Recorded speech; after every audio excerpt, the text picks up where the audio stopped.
বাংলাদেশের সরকারি বেসরকারি যে সমস্ত কর্মকর্তা কর্মচারী যারা আছে তাদেরকে এতদিন কি হয়েছে, পে স্কেল দেবে দেবে বলে বলে কাঁচকলা ঝুলিয়ে রেখেছে এবং পে স্কেলের জন্য তারা কমিটি করেছে, বিভিন্ন মিটিং সিটিং করেছে। এই মিটিং সিটিং করতে গিয়ে দেখা যাচ্ছে যে হয়তো কোটি টাকাও খরচ হয়ে গিয়েছে। অবশেষে দেখা যাচ্ছে কি তাদের সামনে মোলা ঝুলিয়ে দিয়ে এখন বলছে যে এটা দেওয়া সম্ভব নয় বা দেওয়া যাবে না। তো কর্মকর্তা কর্মচারীরা সবাই যে আন্দোলন নেমেছে, অনেকে হয়তো এটাকে ভালোভাবে নিচ্ছে না যে আন্দোলনকে বানচাল করার একটা প্রচেষ্টা চলছে।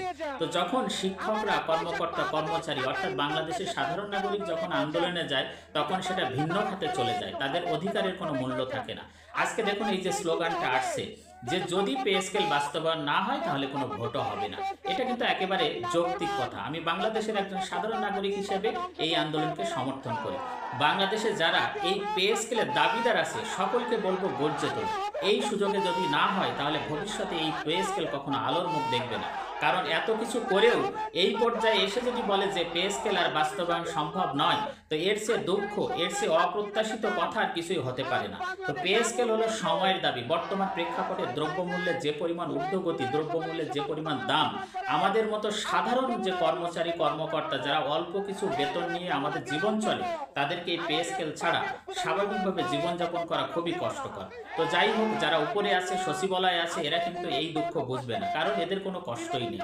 এদের তো বেতন লাগে না, এরা যেভাবে আয় করে আমাদেরকে শোষণ করে এরা তো চলছে। তো এই পে স্কেলের দাবিতে সবাইকে বলবো যার যার জায়গা থেকে আওয়াজ তুলুন যে no pay scale no vote. Pay স্কেলের প্রজ্ঞাপন জারি হবে না, কোনো ভোটও হবে না, আমরা ভোটকে বর্জন করব।